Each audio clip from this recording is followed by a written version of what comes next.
If anyone thought that it was an oversight in 2013 when the Gillard Labor government removed the definition of woman from the Sex Discrimination Act and destroyed the rights of women to have single-sex services, spaces and sports, today showed once and for all that it was no accident.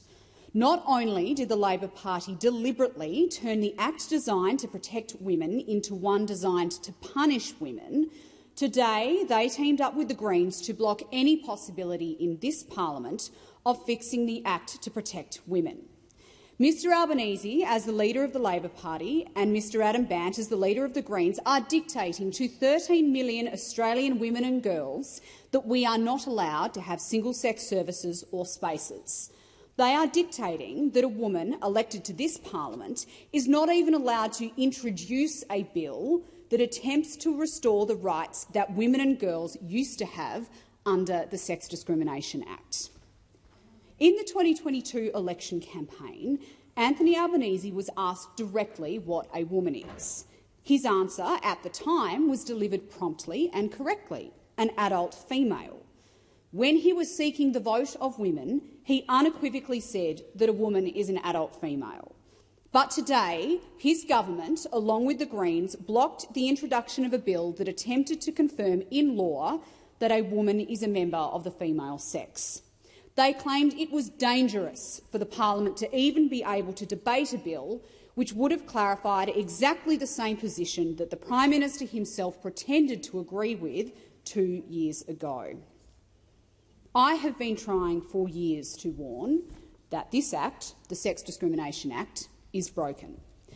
I warned that the sex-based exemptions that were written into the Act specifically to protect single-sex sports and services for women and girls were impossible to rely on because the Gillard amendments had upended the definition of sex so that woman can mean an adult male, and sex is apparently based on the clothes you wear and what a state government lets you put as your preferred gender on your driver's licence.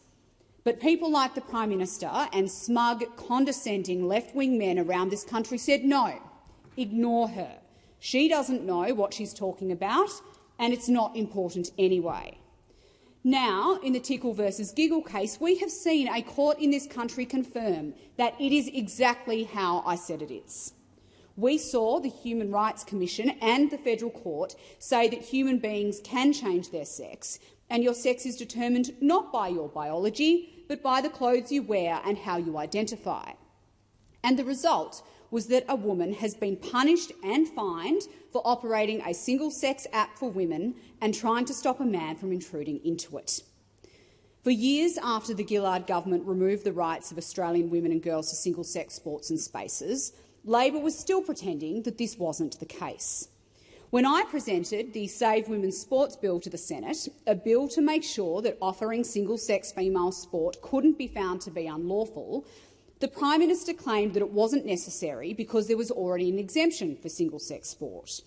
Now we know that exemption can't be relied upon because a biological male can be considered legally female for the purposes of the Act, rendering the exemption useless. The government cannot claim that they didn't know this because the Federal Court and the Human Rights Commission have told them very clearly that a biological male can be considered legally female and force his way into any space or any service or any sport intended for females. And what we learned today in this chamber, when their parties blocked any hope of fixing the Act in this parliament, is that Mr Albanese and Mr Bandt support and encourage every single perverse outcome for women that this enables. When a dangerous male sex offender and a child rapist identifies into a women's prison, Anthony Albanese and Adam Bandt support that. When a 16-year-old girl takes to the rugby or football field and realises she'll be up against adult males, Anthony Albanese and Adam Bandt support that. And when a woman is punished and dragged through the courts, even for telling the truth that a man is not a woman, Anthony Albanese, our Prime Minister, and the Australian Labor Party are the reason why.